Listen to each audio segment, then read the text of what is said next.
Welcome to Crisis in Perception, where we examine the systems shaping our world one book at a time. Today, we are undertaking a deep dive into one of the most, I think, structurally complex, frustrating, and just enduring explorations of authority ever written.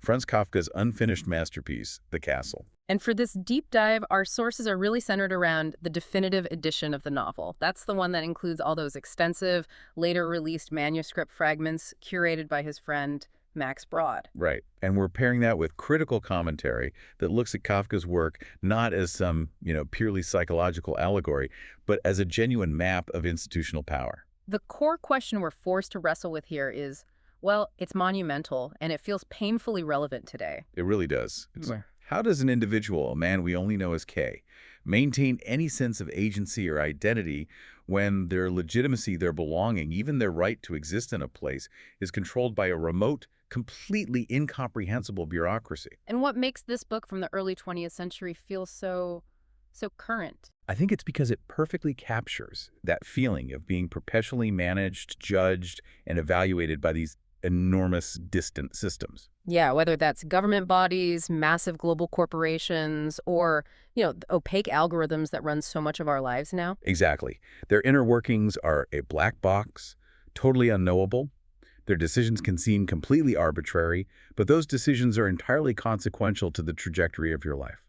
So our mission today is really to pull back those layers of just pure frustration and focus on the mechanisms that Kafka engineered. That's it. We're dissecting the apparatus itself, the paradoxes, the perverse incentives, the feedback loops, the whole structural design that lets this particular flavor of authority persist, even though it's fundamentally absurd. Right. We are analyzing the structure of authority, not arguing about the specific politics of any real-world institution. Okay, so let's unpack the man who devised this bureaucratic purgatory, Franz Kafka. He was born in Prague, Czechoslovakia, back in 1883, into a German Jewish bohemian family.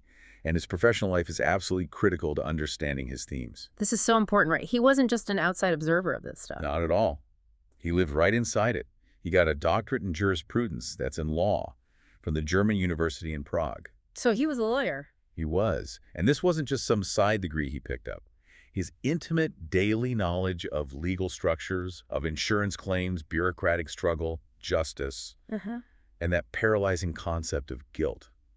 That's the absolute bedrock his great novels are built on. He understood the tyranny of paperwork. He understood the procedural tyranny in documents and delayed action better than probably any writer of his generation. He lived it. And yet, despite all his insights, his most famous novels, The Castle, The Trial, America, they weren't even published while he was alive. No, not until after his death from tuberculosis in 1924.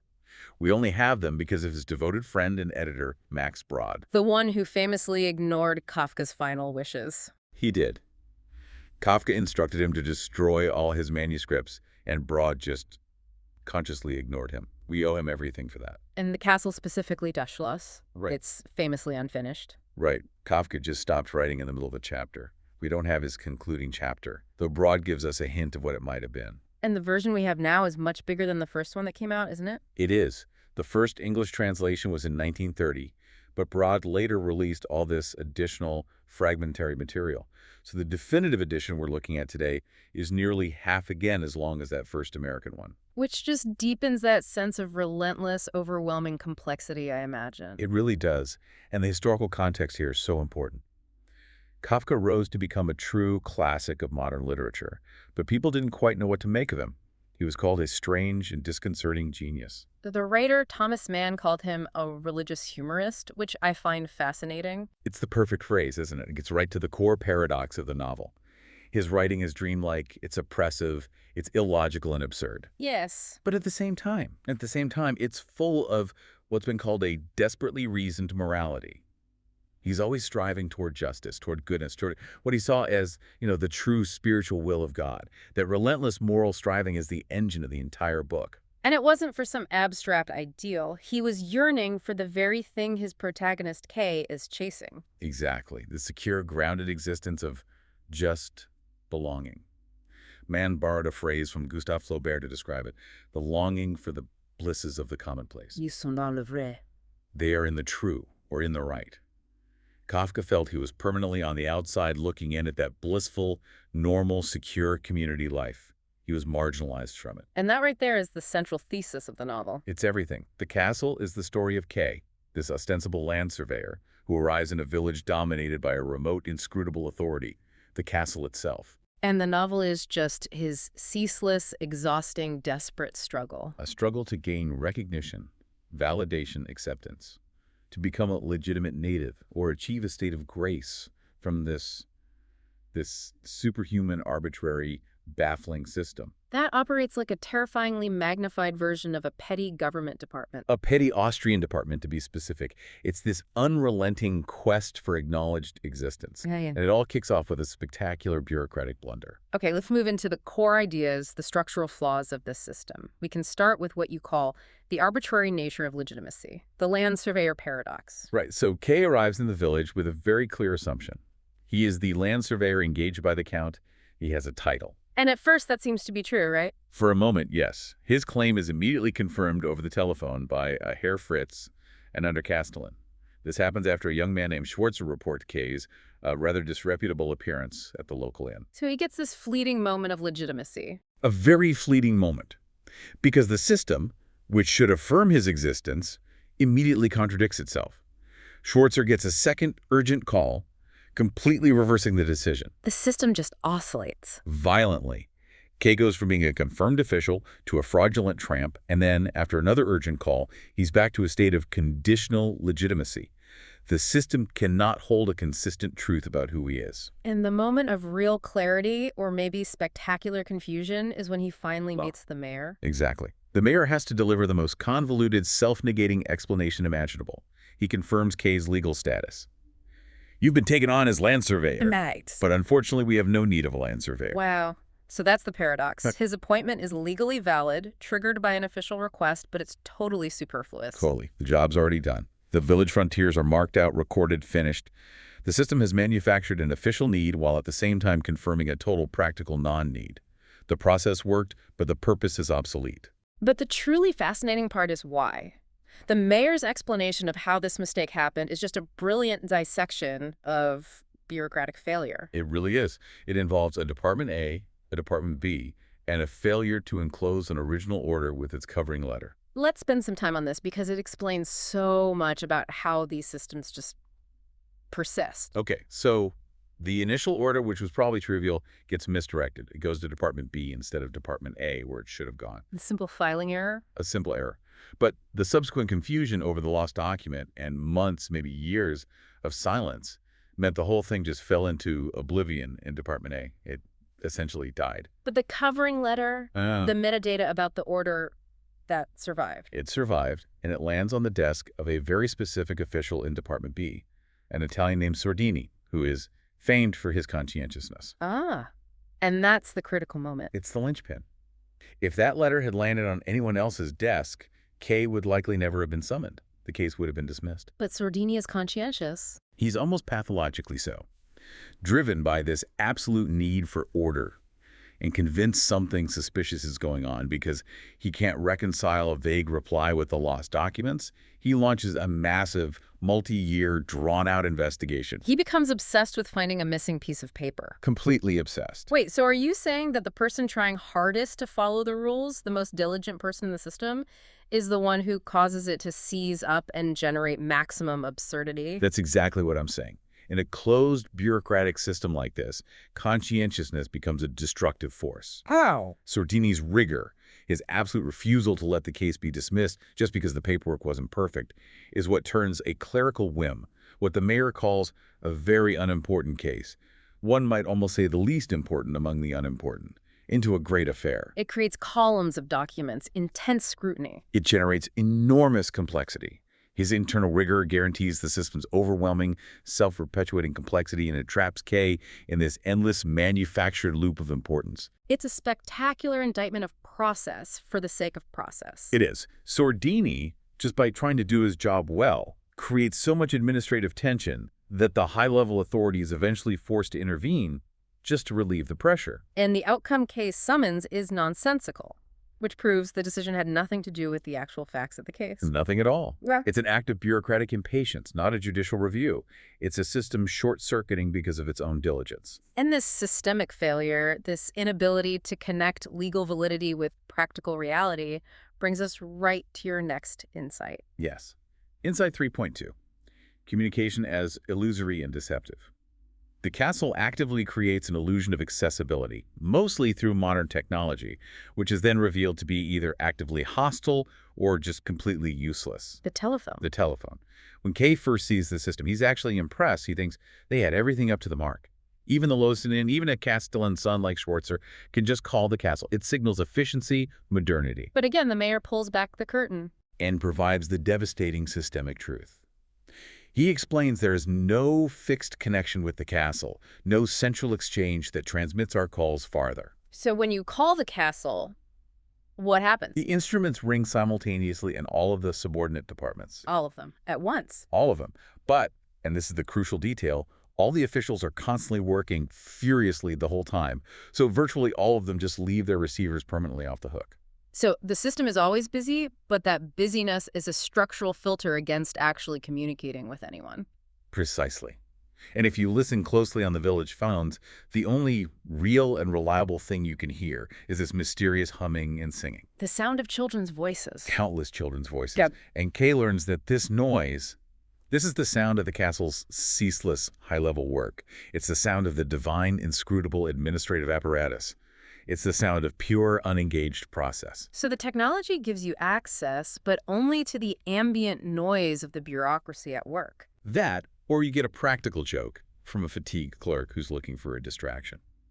Or maybe, by sheer random chance, a high official might pick up a copying clerk's call. And the mayor warns him that's the worst possible outcome. The absolute worst. He says if Sordini himself, the man whose diligence caused this whole mess, answers the phone, the best thing is to fly from the telephone before the first sound comes through. The possibility of actually reaching a high official is presented as a catastrophe, not an opportunity. Right. And when Kay tries to use the phone himself, he hears that distant hum, and he gets this arrogant reply from someone named Oswald, who has a speech defect and is intensely frustrated by the constant calls from below. And Kay realizes he's completely at the mercy of the telephone. He's not talking to a person who can solve his problem.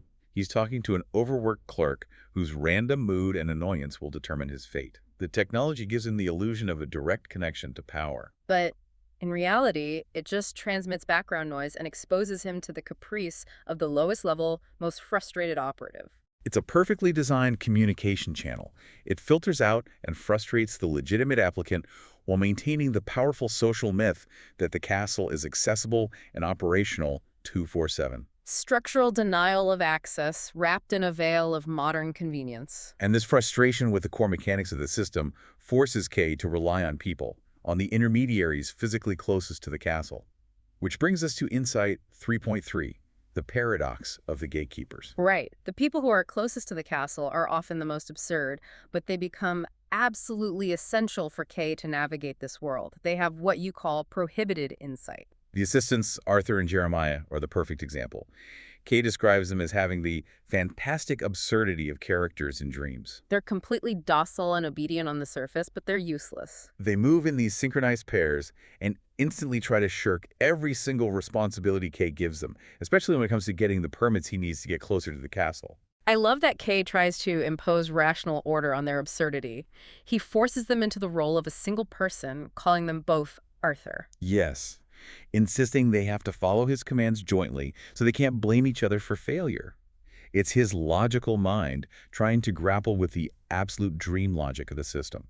But his fiancée, Frida, she confirms their paradoxical status, doesn't she? She does. She calls them silly boys and ugly black young demons, but in the same breath insists they are messengers of clams. Which gives them a baffling but very real status in Kay's eyes. And later, Jeremiah confirms it. He admits they were acting according to our instructions, sent by a superior official, confirming their absurdity was an official function of the system. And then you have the landlady of the Bridge Inn. Her entire social and economic status is defined by her past proximity to power. She was the mistress of the high official, Clam the Eagle, as she calls him. And she sees Kay as a snake in the grass. She does. She has this deep, almost religious reverence for Clam's distance and opacity. She tells Kay that Clam never spoke to anyone in the village. He merely called out Frida's name. So proximity isn't something you earn through effort or paperwork. No, she insists it's an act of grace. She warns Kay that he's fundamentally incapable of even perceiving Clam as he truly is. And crucially, she explains the systemic consequence of losing that favor. When he stops summoning people, he forgets them completely. Not just in the past, but literally for the future as well. The castle practices a kind of radical erasure. The memory of her connection is her entire identity, but the connection itself is gone, unrecoverable. But the most revealing insight into access comes from this character, the secretary Burgle. Yes, Burgle on the night interrogation. Kay, totally exhausted and just wandering around, stumbles into what's called a nocturnal conversation with Burgle. He's a liaison secretary who works and receives applicants from his bed. From his bed. That image alone just screams institutional decay and structural exhaustion. It does. And Burgle starts lamenting the system's flaws. He admits that these fleeting opportunities exist to settle an entire affair with just a word, a glance, a sign of trust. But there's a catch. A huge catch. Yeah. He describes these opportunities as moments almost not in accord with the general situation, meaning they are lapses in the bureaucratic defense mechanism. And they only appear when the official is tired or distracted. Exactly. And critically, they only appear when the applicant, like Kay, in that moment, is also physically and mentally exhausted, distracted, and completely incapable of seizing the opportunity effectively. That is just pure systemic genius. It is. Burgle explicitly states why these opportunities are never used. Because they occur when applicants are too tired or confused to notice them. The doors are always open, as the old saying goes, offering the illusion of access. But the timing is structurally guaranteed to result in failure. Yes. Kay is so focused on his weariness, on his need for sleep, that he literally misses the fleeting moment of grace the secretary offered him. The system is configured to present the possibility of resolution, to keep hope alive, but only under conditions of extreme depletion that ensure the applicant will fail. And that failure is then made to look like a personal fault. Kay wasn't sharp enough, he was too tired.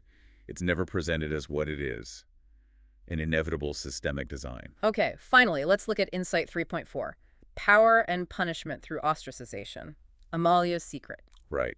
This is where we see that the castle's power isn't just in decrees and paper trails, it's enforced through social narrative and communal punishment. This is the story of the cobbler's family, Olga, Amalia, and their parents. A family that is systematically despised and shunned by the entire village. Olga notes it's an impression that's revolting but cannot be explained by details. It's a collective moral condemnation without a clear stated cause. And the transgression, we learn, was silent. It was a refusal. It was. Amalia, at a fire brigade celebration, attracted the attention of an official named Sortini. He started and leaped over the shaft to get nearer to her, and then waved the rest of the family away. It was an implied demand, a summons. And Amalia, unlike Frida or the landlady in her time, refused to comply. The consequence was immediate and catastrophic social ruin. The villagers, driven by this perverse sense of duty, just cut all ties. Completely. The father loses his prestigious position in the fire brigade. Their business fails. It's total collapse. And here's the most terrifying detail about how this system operates. Olga reveals that official attorneys searched the registers and found no accusation against her father. The lack of an accusation is the punishment. Exactly. The system weaponizes ambiguity. The authority doesn't need to issue a formal decree of guilt. The silence of the register reinforces the community's right to enforce the social sanction. So the father is left in this impossible position. He's left fighting for forgiveness by desperately trying to prove his guilt, which the system then officially denies him. He needs to document a crime that may not have even occurred just to have a chance at redemption. It's profound. The community enforces the system's will, ensuring conformity and maintaining distance from anyone tainted by the castle's instability. And the brigade captain, Seaman, he's forced to retract the father's diploma. Not because the father was incompetent, but because the family had become a liability to the brigade's reputation. His excellence had drawn official attention. And that made the spotlessness of its reputation paramount. The institutionalization of contempt forces social harm purely to restore organizational purity. Okay, moving on to systems mapping, let's really break down the architecture of this frustrating world. To see how it persists, we need to look at the specific roles and mechanisms. Absolutely. First, let's look at the actors involved in their roles. At the very top, you have the castle authorities, Clam, Erlanger, Sortini. The remote, powerful, often unseen decision makers. Exactly. Clam, who's the highest official K kind of interacts with, is rarely even seen. He's reported as having one appearance arriving and another leaving. They are preoccupied with this high-level work that goes on furiously the whole time, which insulates them from all petty concerns from below. So they represent ultimate, unassailable opacity, but the system is really driven by the next level down. It is. The subordinate officials, people like Sordini, Burgle, Momus, these are the process generators. Their individual actions, Sordini's obsessive diligence, Burgle's late-night availability, even a clerk's practical joke, create the very complexity that traps Kay. They're the cogs that turn out the absurdity. And we have to single out Momus here. He's the secretary who handles the protocol, the official record-keeping for Clam's village register. He represents the sheer absolute power of documented history and official perception over Kay's lived reality. What Momus writes down is more real than what Kay actually does. Far more real. Next, you have the intermediaries Frida, the landlady, Olga, Barnabas, the assistants. Kay's primary points of contact. And their status, their dignity, their ability to help or hinder Kay is defined entirely by their relationship to the castle, past or present. They possess that crucial, prohibited insight, that secondhand, often distorted knowledge of how the system really works. And finally, you have the villagers and local authority. The mayor, the teacher. Gerstecker, the carrier. They manage the day-to-day reality, but crucially, they are rigorous enforcers of conformity. They maintain distance from anyone tainted by the castle's instability, like the cobbler family. The village itself represents the normal, healthy existence Kay is so desperate to join. Yes. For Kafka, the village is life, the soil, the community, and their primary role becomes fear-driven compliance to protect that life. Okay, now let's explore the incentives driving behavior in this ecosystem. What's driving Kay? Kay's incentive is simple, almost primal. It's to establish a legal, recognized existence, to live in the right, to gain those blisses of the commonplace. He's driven by what Thomas Mann called an unbounded will for ever-suffering shipwreck. His motive is existential recognition. And the officials, what's their incentive? It doesn't seem to be personal gain. Not at all. The official incentives, like Sordini's, are about conscientiousness, diligence, maintaining structural order. Sordini's multi-year investigation is justified internally because it follows a rigorous process, even if the outcome is a completely unnecessary summons. So they're incentivized to maintain complexity. The process itself is the reward. Exactly. The procedural rigor is a self-justifying incentive. And the villagers? Their incentives are all about self-preservation and maintaining local order. They enforce conformity and shun anyone who's unpredictable to ensure their community life continues smoothly. They're afraid of the instability that comes from challenging the castle. So they're incentivized toward complicity. Deeply. And the intermediaries have complex incentives. Olga wants to restore her family's honor. The landlady wants to preserve the memory and status she got from her past connection to Clam. They're all incentivized by the relational status to the castle. And all of this is reinforced by the narratives or assumptions shaping decisions. The core narrative from the castle is that authority is divinely sanctioned, always working. Remember the humming of the telephone. Right, and that its decisions, even if they seem arbitrary, are ultimately generally excellent. That's a belief the mayor holds deeply. But Kay the outsider operates under a flawed assumption that logic, documentation, and just persistent hard effort will eventually lead to a meeting or a resolution. He believes in a rational outcome. And the structure of the castle is designed specifically to defeat that assumption. Completely. Because the insiders, like the landlady, hold the true operational narrative. The proximity to power isn't a right you earn, it's an act of grace, momentary and non-reciprocal. Her narrative is that Kay's whole approach shows a fundamental misunderstanding of how this absolute power actually works. Okay, finally, let's talk about the feedback loops that reinforce outcomes. This explains why the system is so enduring, even when it's so absurd. The primary one is the loop of diligence and delay. An official like Sordini, driven by conscientiousness, meticulously investigates Kay's trivial case for months, even years. His sheer effort creates massive columns of documents. Which escalates the matter and creates intense internal tension. Exactly.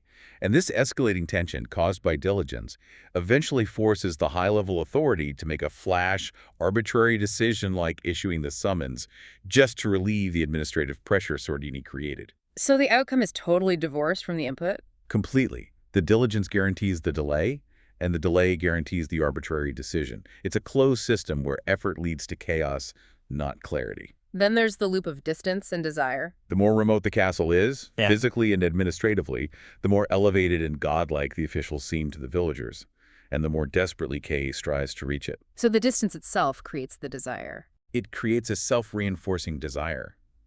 Kay's unbounded will, for something that, if he saw it up close, he might not even want. The officials are dirty, overworked, dealing with petty things in bed, but the opacity and remoteness of the castle enhance its perceived value.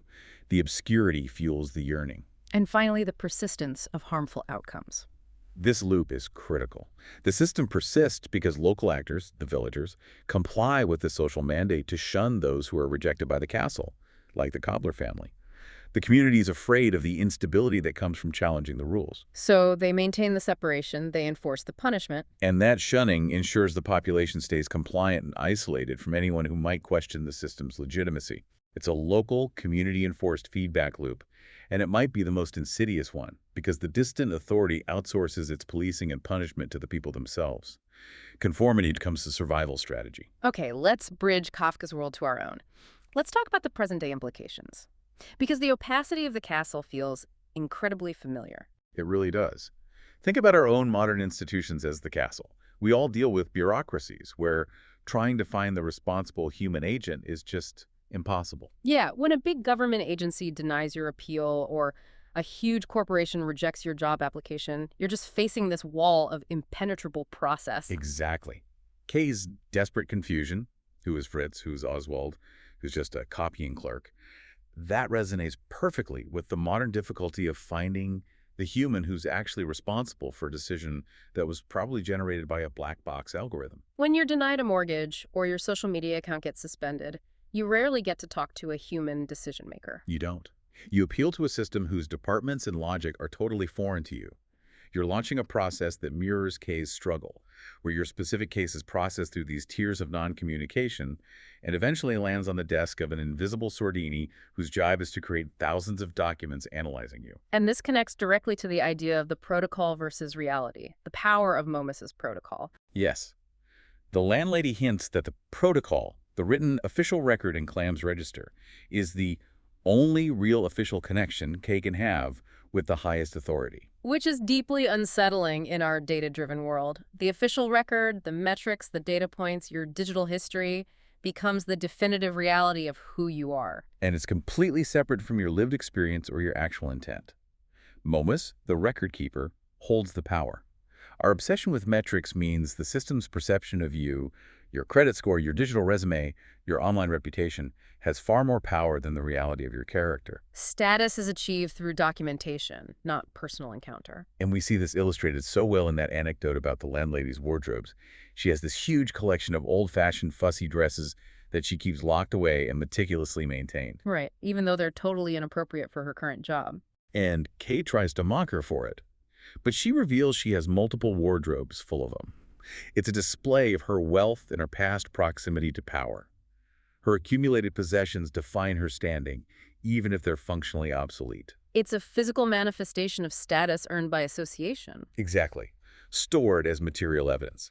It reinforces the idea that your worth in the village is tied to your documented history, your relational status, and your stored value, not your present actions. The documents and the possessions tell the true story. And what about the illusion of service and accessibility? That monologue from Burgle. It's a perfect parallel. Burgle, the liaison secretary, makes himself technically available to applicants late at night in his bed, pushing this mantra that the doors are always open. It's like the modern corporate illusion of 247 customer service or the always-on work environment. The access is technically there, but it's only granted when the individual is too tired, too confused, or too unfamiliar with the strange etiquette of the situation to actually use the opportunity effectively. Being stuck in an automated phone tree at 3 in the morning. The service is available, but the circumstances guarantee frustration and failure. The organization is set up to present the possibility of resolution, but only under conditions that ensure you'll fail to seize it. And the institution can always claim, well, the doors were open. We also see status by association everywhere today. Constantly. The landlady's value, Frida's initial dignity, it's all derived from their connection to Clam, even if that connection was brief or non-reciprocal. And that pattern is pervasive in modern professional circles. Proximity to power or a connection to high authority can translate into unearned status. It's the networking effect magnified into an existential condition. Right. Schwarzer, the castellan's son, is respected in the village despite his ridiculous behavior, simply because of his father's job in the castle. Kay is desperately trying to gain a similar status through his official, if mistaken, appointment.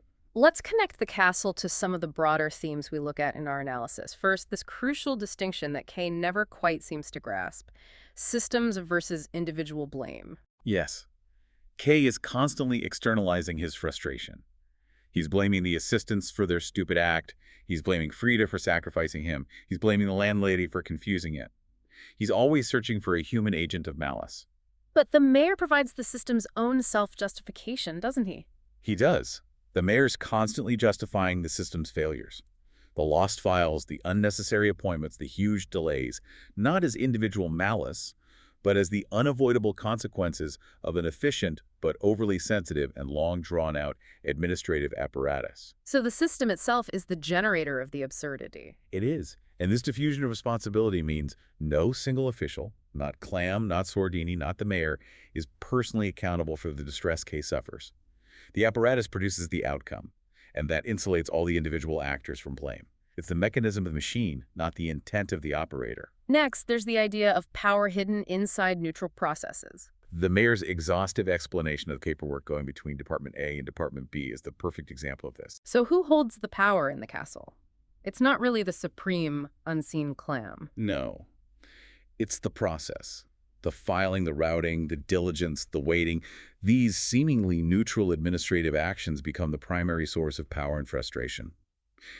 Kay is defeated not by a single enemy, but by the procedure itself. By the memos and the correspondences and the delay. The system is so convoluted that Kay can't even confirm if the original command for his appointment ever existed. The lack of a memo in Sordini's department is what caused the conscientious official to redouble his efforts, making the neutral process, the waiting, and the searching the source of Kay's entire great affair. The power is in maintaining the procedural mystery. And finally, we see these moral narratives embedded in institutions. The shunning of the Cobbler family is the key example. A perceived transgression against the system instantly translates into a catastrophic moral condemnation by the entire community. And the community feels it's their duty. Olga says that people who despise them would have to despise himself if he did not do so. Contempt becomes institutionalized. It's enforced by social duty. The community isn't acting out of personal feeling toward the family, but out of this self-enforced duty to uphold the castle's ambiguous standards and protect their own precarious position. And the fire brigade captain, Seaman, he's forced to retract the father's diploma. Even while praising the father as an ornament to the brigade. But he explains that the father's very excellence had drawn official attention to the brigade, making the spotlessness of its reputation the top priority. The family became a liability to the institutional reputation, which forced the captain to inflict social harm just to restore organizational purity, completely, regardless of the father's competence or innocence. The institution prioritizes its appearance of compliance over any individual justice. So in conclusion and reflection, let's step back and see what Kafka's unfinished masterpiece really helps us understand differently about the systems we live in every day. I think the castle compels us to see grand, distant authority not as purely malicious or as omniscient and perfect, but as a vast, self-sustaining machine built on misunderstanding, delayed action, accidental connections, and exhausting internal processes that often just cancel each other out. We start to realize that our own bureaucratic mazes, the endless phone trees, the required documentation for unnecessary processes, the need to appeal to people who claim they have no actual authority, these are all just moments of Kafkaesque systemic complexity. And the ultimate struggle for Kay, it's not really about succeeding at the land surveying job. It's about achieving a recognized existence, the simple right to live and work there. So why does this perspective matter so much? I think understanding the system as a machine of complexity, delay, and illusion helps us recognize the mechanisms at play when we encounter our own Kafkaesque moments. Kay's tenacious, if often misguided, wrestling against the angel, as Thomas Mann describes it. It represents the necessity of continuing that fight for clarity and legitimacy, even when the system seems designed to absorb and resist all our efforts. And the novel's unfinished nature leaves us with this profound, unsettling ambiguity. We only know the reported conclusion from Max Brod, that Kay dies from sheer exhaustion. Yes, from the struggle. And it's only around his deathbed that the word finally comes down from the castle. And that word is that his legal claim was not valid. Not valid, yet, taking certain auxiliary circumstances into account, he was to be permitted to live and work there. So, acceptance grace, the right to a commonplace existence, it's only granted at the moment of exhaustion or death, when the individual is too worn out or too gone to actually appreciate or use it. Which raises that final, haunting question the novel asks us to confront. If authority is so opaque, and acceptance is only granted when the individual is too worn out to appreciate it, how do we distinguish, in our own lives and professional struggles, between genuine necessary striving against a structural wall? And just mere posturing against a structure that is designed to endlessly absorb all our effort. And if legitimacy is only achieved when it no longer matters to the person who is seeking it, what does that say about the value of the struggle itself? The novel refuses to give us comfortable answers. It doesn't.